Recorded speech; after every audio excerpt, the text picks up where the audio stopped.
Hi again everybody, welcome back again di Bitcoin Update. So, update hari ini cukup menarik karena kita ngebahas juga tentang hasil daripada CPI. Ada beberapa hal penting yang perlu di take note buat teman-teman sekalian. Pertama, ngebahas tentang kondisi daripada update yang saya lakukan ya pada video kali ini. Kita bukan ngomongin soal forecasting, jadi saya bukan mencoba untuk memprediksi ke depannya akan seperti apa. Yang paling penting adalah bagaimana saya di sini memanfaatkan situasi yang kita bisa sama-sama analisis, dan analisa tersebut kita bisa convert menjadi sebuah peluang untuk trading. Nah, itu yang perlu di take note untuk pertama, teman-teman. Nah, kalau kita berbicara untuk proyeksi ke depan, baru mungkin ini saya bisa katakan bahwa sifatnya bisa dibilang cenderung spekulatif. Karena nggak ada satupun orang di dunia ini yang bisa tahu pasti, even Warren Buffett sekalipun, teman-teman perlu ingat ya, kalau dia juga bisa floating minus. Jadi Warren Buffett, kemudian who else? Ya banyak lah ya teman-teman. Termasuk ya istilahnya Michael Saylor sekalipun, dia beli Bitcoin aja masih floating minus, ya kan? Even Elon Musk aja sekarang punya Bitcoin juga dalam keadaan floating minus. So, nobody's perfect in this world, terutama kita ngomongin financial market, karena di sana masih ada campur tangan dari pemerintah pusat. Dan itulah menjadi reason kenapa dibikin si Bitcoin ini tadinya gitu ya. Tapi fakta menarik adalah sekarang kondisi market itu sedikit banyak tetap bisa dibilang bereaksi ya berdasarkan kebijakan ekonomi yang diciptakan oleh pemerintah. Jadi kalau misalkan kita ngomongin katanya centralized, tapi in the end tetap tuh katanya decentralized, tapi in the end tetap tuh pemerintah pusat bisa memberikan pengaruh terhadap harga. Nah, sebenarnya kita bukan ngomongin pemerintah pusat yang memberikan dampak secara langsung terhadap si harga, tapi bagaimana pemerintah di sini mengambil kebijakan itu mempengaruhi market atau mempengaruhi para pelaku pasar dalam mengambil keputusan. Ya, jadi yang perlu di take note itu, teman-teman. Itu yang menjadi faktor penggerak harga. Bukan kita ngomongin si Jerome Powell ngomong A, otomatis harganya disetel gitu ya. Istilahnya diangkat naik ke atas, dibikin turun ke bawah gitu. Tapi semua itu adalah reaksi dari para pelaku pasar. Nah, berbicara sedikit tentang reaksi dari para pelaku pasar, ini kalau kita ngomongin bagaimana proyeksi Bitcoin. So, before kita masuk ke dalam analisis untuk trading atau memanfaatkan situasi saat ini, sehingga bisa di-convert menjadi sebuah peluang dalam trading, kita ngomongin dulu sedikit soal situasi CPI. Ya, jadi CPI seperti yang kita lihat teman-teman sekalian, hari ini saya sempat ngasih update ya, short update, ngebahas tentang CPI ya, berpotensi istilahnya di luar ekspektasi. Kenapa saya katakan demikian? Karena memang ada yang janggal. Pertama, kalau kita cek di economic calendar, sebenarnya CPI awalnya itu diproyeksikan turun dari 6,5% jadi 6,2%. Nah, kalau kita melihat tren yang berlangsung dalam beberapa bulan terakhir, sebenarnya nggak ada yang salah dengan hal itu. Ya, 0,3% kelihatannya possible untuk terjadi. Nah, cuman yang menarik adalah saat saya tadi mencoba untuk melakukan research lebih dalam ya, yang saya dapatkan adalah dari The Federal Reserve-nya sendiri menunjukkan angka yang berbeda. Ya, jadi kalau misalnya kita cek di sini, ini kan sebenarnya 6,24%. Ya, ini sih sudah terupdate ya, 14.2 ya, ini posisinya seharusnya sudah terupdate. Karena yang sebelum ini itu proyeksinya CPI-nya itu ada di angka 6,3% sekian dari tadinya 6,2%. Nah, untuk hal tersebut teman-teman bisa cek sih di video short yang saya share terakhir ya. Jadi kebetulan saya juga posisi lagi di luar, so saya update sedapatnya lah ya, istilahnya secepat mungkin saya berusaha untuk update, karena saya memang pengen kasih note teman-teman tentang kondisi yang terjadi ini. Ini kita coba cek sampai di bagian data ya. Ini kan tadi kita ngebahas 6,2% untuk forecast-nya. And then kalau misalnya teman-teman cek di data yang satunya, nah teman-teman bisa lihat itu angkanya 6,35%. Jadi bukan 6,24%. Ya, ini sebenarnya udah saya bisa bilang ini udah diganti ya. Nah, terakhir waktu kita update itu angkanya di 6,35%. Yang artinya kalau pembulatan itu memang lebih dekat ke 6,4%. Nah, ini adalah sesuatu yang cukup janggal. Jadi dari BLS.gov sendiri menunjukkan bahwa angkanya itu proyeksinya 6,2%, tapi dari sisi The Federal Reserve sendiri, ini kan yang warikan dari The Fed juga ya, Cleveland, ya, negara bagian Cleveland, itu di angka 6,35%, yang artinya harusnya lebih tinggi. Nah, per data itu dirilis, sebetulnya udah bisa diantisipasi bahwa harusnya pengaruhnya terhadap market itu akan cenderung negatif. Jadi tadi sempat ada dump lumayan signifikan ya setelah rilis data CPI di 2030, teman-teman bisa lihat sendiri, tail candle-nya pun panjang sampai ke 21.500, and then dia slowly naik, terus pelan-pelan turun lagi, tiba-tiba dia nanjak sangat signifikan. Nah, kalau teman-teman melihat ya, kenapa sih bisa nanjaknya telat gitu? Apa sih yang sebenarnya terjadi?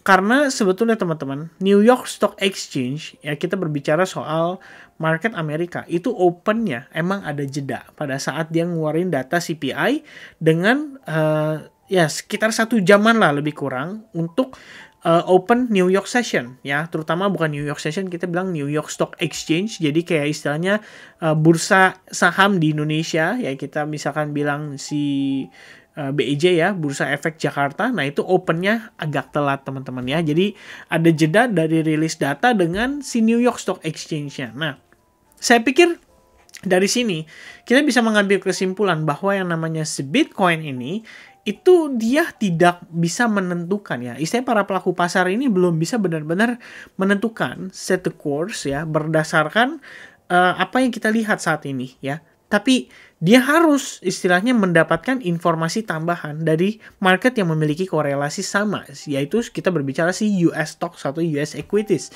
Jadi begitu rilis, begitu open New York Stock Exchange, tiba-tiba kita ngelihat harganya nanjak drastis. Oke, nah before kita lanjut ngebahas tentang ini sebenarnya ada strategy planning saya juga di dalam melakukan transaksi. Nanti akan saya spill sedikit di akhir. Kita lanjut sedikit dengan CPI. Sebenarnya CPI, kondisi yang terjadi hari ini itu bisa menjadi indikasi pertama bahwa Bitcoin masih akan kesulitan untuk nanjak sampai ke $25.000. Nah, kenapa saya katakan demikian? Karena teman-teman kalau masih ingat ya, di data yang dirilis pada awal bulan Februari, which is NFP, ya, menunjukkan angka yang sangat signifikan. Ya, ini adalah data tenaga kerja, di mana ya istilahnya pekerjaan ya yang masuk di bulan Januari itu ada 517.000. Oke, di mana ada unemployment rate yang turun sekitar 0,2%.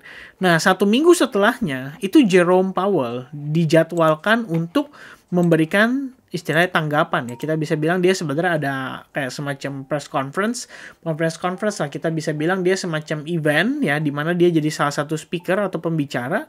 Dan itu dia ngomong di Economy Club, saya ingat banget. Di situ dia ditanya gimana pandangannya Pak Jerome Powell terkait dengan NFP. Dan dia mengatakan bahwa secara market tradisional, kalau misalnya data employment itu membaik atau penganggurannya berkurang, umumnya akan mempengaruhi CPI. CPI akan cenderung naik. So, if CPI cenderung naik, langkah apa yang bisa diambil oleh the Fed? Tidak lain dan tidak bukan adalah kembali menaikkan suku bunga. Jadi istilahnya mungkin targetnya tadi di angka 5,25%, bisa jadi melar nih teman-teman ke 5,5 dan 5,75%. Dan jika hal tersebut terjadi, once again yang perlu di-note adalah resesi ekonomi itu masih possible untuk terjadi. At least di negara maju dulu seperti di Amerika. Ya kita nggak ngomongin di Indonesia dulu, karena ini kita bukan ngomongin resesi ekonomi global, tapi kita baru ngomongin salah satu. Dan Amerika duluan mungkin yang kena. Biasanya kita negara berkembang tuh agak delay, ada jeda waktu. Nah, cuman apa dampaknya atau implikasinya terhadap financial market? Ya otomatis orang akan kesulitan untuk menaruh investasi di aset berisiko, di mana salah satunya adalah cryptocurrency dan juga saham. Ya, di mana keduanya memiliki korelasi yang cenderung positif. Nah, sebenarnya dari sini kita udah bisa take note ya sekalian teman-teman, bahwa apa yang terjadi hari ini, CPI yang terlihat hari ini itu merupakan indikasi awal. Belum lagi Rusia juga baru-baru ini memberikan statement terkait dengan pasokan minyak mereka. Dan ini tentu saja bisa mempengaruhi supply chain secara global. Dan otomatis akan mempengaruhi inflasi juga secara global. Oke, nah itu sebenarnya perlu di take note, teman-teman bisa menilai sendiri proyeksinya ke depannya akan seperti apa untuk market finansial, terutama kita ngomongin teman-teman yang trading di Bitcoin. Nah, sekarang kita akan ngomongin bagaimana saya memanfaatkan situasi hari ini dengan transaksi yang saya lakukan. Nah, sebenarnya gini teman-teman, yang perlu di-share ke teman-teman juga ya, saya kalau misalkan lagi traveling, sebisa mungkin saya berusaha untuk tidak buka chart dan tidak trading. Ya, at least untuk saya pribadi. Itu adalah komitmen yang saya pengen coba pegang karena saya tahu saya punya problem dengan psikologi ya. Jadi ketika saya trading atau transaksi, ketika saya lagi traveling, umumnya saya jadi istilahnya mungkin apa ya? Mungkin pikiran saya sudah tersistem.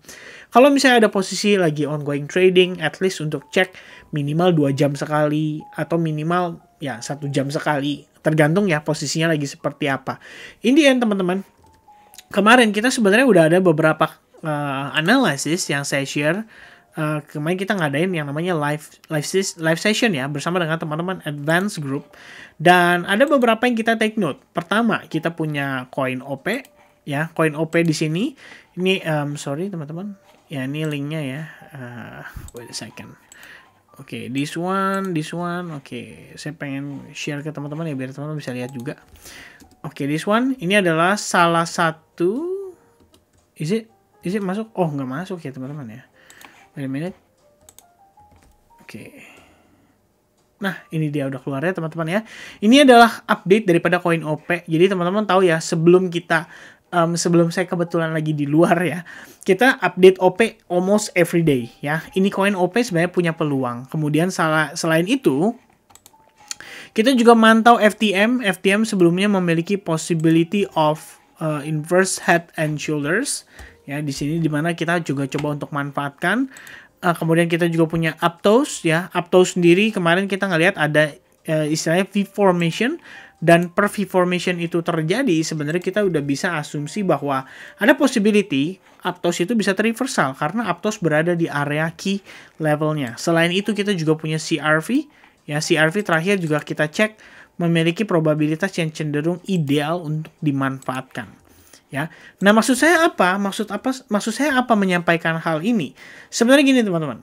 Buat saya, daripada kita concern, kita pusing ya, mencoba untuk menerka-nerka apa yang akan dilakukan oleh pemain besar. Sebetulnya much better tradingkan apa yang data tunjukkan kepada kita. Data dalam arti data dalam bentuk chart. Jadi kalau misalnya teman-teman ngelihat di sini, wah ada opportunity, pertimbangkan untuk manfaatkan dalam artian selama kalian atur resikonya, manajemen resikonya di awal, kalian akan baik-baik aja teman-teman ya. Kalau kita lihat di sini, ya koin OP ya, kemudian tadi ada apa lagi ya, kita ngelihat ya, ada koin OP yang kita lagi pantau ini udah naik, kemudian ada koin Aptos juga sama sudah naik, kemudian ada FTM juga kita cek, CRV juga sama ya, dari per dia falling wedge dia udah naik. Intinya banyak teman-teman, tapi saya personally nggak transaksikan ya. Ini kalau kita berbicara soal bagaimana saya mencoba untuk berkomitmen supaya tidak terlalu mempengaruhi psikologis, terutama kalau kita ngomongin lagi liburan ya, liburan fokus. Karena everyday saya sudah mantau chart dan saya sudah melakukan trading.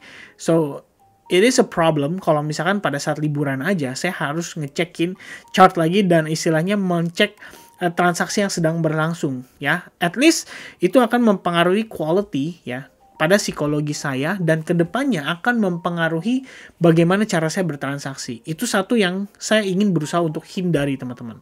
Well, in the end kemarin saya ada trade ya, dan itu saya sudah akui juga ke teman-teman advance ya, saya tetap entry karena memang saya ngeliat peluang dan kebetulan lagi nyantai ya, saya pikir bisa perform dalam cepat gitu ya. Nah, jadi curhat teman-teman ya, jadi panjang. But the point is, yang saya pengen coba sampaikan, saya nggak trading kan, tapi saya ngelihat ada opportunity, dan in the end ada teman-teman dari advance yang juga manfaatkan untuk trading kan. Jadi apa yang saya maksud teman-teman? Ini sedikit sharing game plan ya teman-teman. Kita nggak perlu terlalu fokus dalam memproyeksikan ya apa yang akan terjadi ke depannya. Apalagi kita ngomongin kondisi saat ini aja ada FAT lagi ya, di mana Binance itu harusnya diserang melalui BUSD-nya, melalui SEC, mencoba untuk menyerang Binance. Itu udah FAT. Ya, udah ada satu resiko market bisa kembali turun. Kemudian kita lihat dari sisi CPI, sebenarnya juga sama, memberikan resiko di mana market bisa kembali turun. Nah, apa yang harus kita perbuat saat ini? Kalau saya sih personally ya, kita ngelihat dari segi market struktur, kita ngelihat harga struktur harganya aja. Kalau misalnya teman-teman memperhatikan bahwa saat ini sebenarnya kalau kita ngomongin dari time frame 1 hour ya, kita bisa lihat dari 1 hour-nya. 4 jam dulu deh. Nah, teman-teman lihat sendiri 4 jam apa yang terjadi pada Bitcoin. Well, basically, we are still in the bull trend. Ya, ini untuk 4 jam. Kita cuma lagi ngetes ke level atau area support dan istilahnya resistance ya, resistance. Di sini juga resistance dan akhirnya kita berhasil bertahan di atas resistance itu serta mendapatkan konfirmasi ada possibility area ini bisa menjadi support. Nah, setidaknya untuk time frame 1 jam, untuk time frame 15 menit, opportunity yang ditawarkan untuk Bitcoin dan kawan-kawan saat ini adalah long. Then, we can take long position. Ibaratnya, teman-teman tinggal mencari setup yang ideal, ya, dimanfaatkan apakah dengan Fibonacci 50%, apakah dengan moving average, apakah dengan divergence, apakah dengan istilahnya chart pattern, ya. Well, saya ngelihat di sini ada chart pattern yang terbentuk. Wait a second. Misalnya teman-teman lihat di sini ya, wah, oke nih, ini ada area support, and then at the same time kita juga melihat bahwa di sini berpotensi membentuk broadening bottom pattern. Oh, broadening bottom pattern means ada possibility untuk terjadi reversal, di mana ini terbentuknya di area resistance yang seharusnya menjadi support. Oh, karena ada broadening bottom pattern, saya akan mencoba untuk mencari peluang trading, terutama untuk long position. Dan itu adalah hal yang tepat untuk dilakukan. Jadi kita ngelihat dulu bagaimana lower time frame atau smaller time frame memberikan kita opportunity. Ya kalau misalnya teman-teman ngelihat wah ada peluang untuk melakukan long position dan you can use that opportunity untuk trading kan. Tapi dengan pertimbangan stop loss dan resikonya harus terukur di awal. Ya jangan kalian masuk posisi tapi kalian nggak tahu mau keluarnya di mana. Itu akan jadi masalah besar teman-teman. Oke? Nah, terus, karena kita ngelihat di time frame 1 jam, time frame 15 menit, sebenarnya opportunity-nya lebih ke arah untuk long, ya kita coba manfaatkan. Coba cari peluang untuk melakukan long position. Sampai di mana? Sampai di area supply sebelumnya. Misalnya kita coba lihat nih, sebelumnya harga kena dump signifikan dari level tersebut. Oke, berarti kita bisa antisipasi. Ada kemungkinan di level itu masih tersisa order jual yang cukup banyak. Jadi kalau misalnya harga kembali ke sana, ya mungkin aja nanti kena rejection. Tapi kita juga tidak perlu berasumsi. Karena mendekati area itu, bisa aja dia nanjaknya sangat signifikan. Dan alhasil karena teman-teman berasumsi, jadi keburu keluar duluan. Atau mungkin istilahnya kalian malah pasang posisi sell short dengan istilahnya menggunakan jaring. Dan begitu jaringnya kena, boro-boro profit, ternyata dibawa naik dulu teman-teman. Dibantai dulu, baru akhirnya balik dan bergerak sesuai dengan harapan. Nah kejadian seperti ini nggak sekali 2 kali. Tapi permasalahannya hal tersebut bisa terjadi karena teman-teman terlalu fokus dalam penempatan di mana kalian entry. Area di berapa nih gue bisa entry. Padahal kita di sini kalau trading kita ngomongin timing. Ya, teman-teman entry before CPI dan entry after CPI itu ada perbedaan yang sangat signifikan. Yang entry sebelum CPI mungkin udah kena stop loss dulu, pakpok atas bawah. Tapi yang entry setelah CPI itu mungkin lebih selamat. Contoh ya, ini saya pengen kasih lihat ke teman-teman.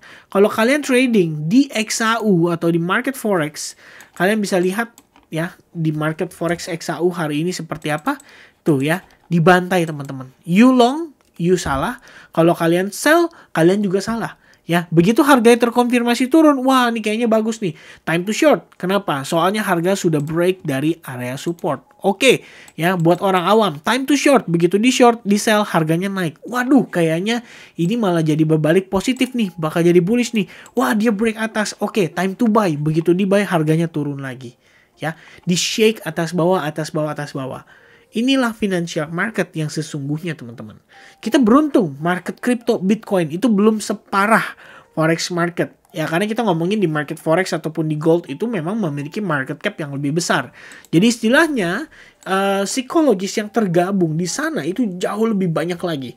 Tapi kalau kita ngomongin Bitcoin, ya we still deal with only Bitcoin. Dan kalian bisa manfaatin ya situasi yang terbentuk atau yang terlihat saat ini untuk kalian pertimbangkan menjadi sebuah peluang untuk entry. Oke, jadi kalau dari saya sederhana, kita lihat bigger time frame, oke, kita masih punya sebenarnya possibility bahwa Bitcoin masih bisa bullish, but at the same time kita juga mempertimbangkan bahwa Bitcoin mungkin naik hanya untuk mencari lower high, karena kita ngelihat sentimen yang ada tadi. Nah, jadi apa nih yang harus dilakukan? Long position bisa dilakukan, tapi meanwhile harga semakin tinggi, artinya kita tahu bahwa probabilitas kita untuk mendapatkan keuntungan dari long position akan semakin berkurang. Pilihannya jadi dua. Antara teman-teman sabar menunggu sampai ada reaksi di mana menunjukkan di mana harga atau price action menunjukkan bahwa ada reversal di sana sehingga kalian ambil sell short karena mungkin ada bearish divergence atau mungkin ada bearish reversal pattern ya, whatever it is. Tapi ketika kalian ngelihat sign itu, kalian baru manfaatkan. Nah, ini kita ngomongin soal timing. Okay, but right now, as long the price still showing us a potensi of bullish movement, dan kita ambil dan kita coba manfaatkan. Kita follow up aja. Tugas kita sebagai retail sebenarnya sederhana. Kita nggak perlu ngomongin memproyeksikan 2 bulan lagi harga bakal di mana, 1 bulan lagi harga bakal di mana. Karena in the end, kita bukan penggeraknya. Kita juga bukan seorang cenayang yang bisa tahu persis masa depan akan seperti apa. Jadi bijaksana yang bisa kita lakukan adalah apa yang ditujukan oleh market itu yang akan kita coba manfaatkan. Ya, karena balik lagi kita adalah pedagang. Jadi kita cuma mencari selisih harga. Ya, kayak istilahnya teman-teman beli cabai harga murah ya jual harga mahal. Nggak mungkin beli murah terus jual lebih murah lagi. Itu namanya lucu, teman-teman. Ya kan? Nah, itu dia teman-teman ya. Jadi penjelasan saya dan juga soal planning dan strategi saya dalam memanfaatkan situasi market saat ini sudah saya jelaskan sedetail mungkin. Hopefully teman-teman yang nonton kali ini bisa lebih jelas ya dengan apa yang saya sampaikan. Jadi istilahnya bisa menjadi sebuah pandangan baru mungkin buat teman-teman yang lain atau mungkin buat teman-teman yang baru terjun. Kalian jadi lebih paham bahwa kita ngomongin trading di sini bukan mencoba untuk memprediksi masa depan seperti apa. Tapi kita di sini menggunakan data yang kita punya untuk kita convert menjadi sebuah peluang dalam melakukan transaksi. Dan yang paling penting, semua yang dipertimbangkan di awal itu adalah resikonya. Kita nggak ngelihat dari profitnya. Kalau ngomongin profit, semua orang siap. Tapi kalau kita ngomongin soal resiko, atau kita ngomongin pahit di awal, belum tentu semua orang siap. Ya, kalau teman-teman nggak siap, jangan digas. Ya, stay put, stay side, sabar dulu sampai menunggu opportunity yang lebih baik. Mungkin itu bisa jadi pertimbangan juga. Oke, so kesimpulan teman-teman ya, karena obrolan saya cukup panjang pada hari ini. Kesimpulan, in the end, follow, ya istilahnya follow trend yang sedang berlangsung. At least untuk lower time frame, kamu tahu ada trend yang sedang berlangsung. Pada bigger time frame, kita juga tahu bahwa trendnya mungkin berubah, tapi untuk kita memanfaatkan tren yang lebih besar, kita butuh konfirmasi dari time frame yang lebih kecil. Jadi selama time frame yang lebih kecil menunjukkan posisi cenderung bullish, then you can use that information untuk menjadi sebuah opportunity. Ya, bisa kalian manfaatkan terlebih dahulu. Mungkin kalau kalian ngerasa nggak nyaman di Bitcoin, ya kalian bisa cari alternatifnya di altcoins. Which is, itulah kenapa namanya altcoin atau alternative coin. Oke, so itu dia teman-teman ya informasi yang bisa saya sampaikan. Once again, stay safe teman-teman dalam melakukan transaksi. And if you guys watch it till the end, ya jangan kasih tahu yang lain, tapi kalian boleh type di kolom komen 0,75% karena video ini lebih panjang dari biasanya. Jadi saya harap teman-teman yang nonton sampai clear, sampai selesai itu memang punya kemauan untuk growth lebih lagi. Dan dengan istilahnya kalian men-type itu, kalian mengafirmasi diri kalian bahwa kalian itu adalah orang-orang yang ya walaupun kalian minoritas ya dalam artian gak banyak yang biasanya nonton sampai finish karena dia pengen belajar, tapi kalian mencoba untuk mengafirmasikan itu di dalam pikiran kalian bahwa kalian akan menjadi lebih baik, dan menjadi lebih baik ke depannya. Alright, so that's it from me. God bless everyone, stay safe everybody, dan semoga transaksi kalian semua dalam keadaan baik-baik saja. All the best for you guys, have a nice day tomorrow, and God bless everyone. Cheers guys, bye-bye.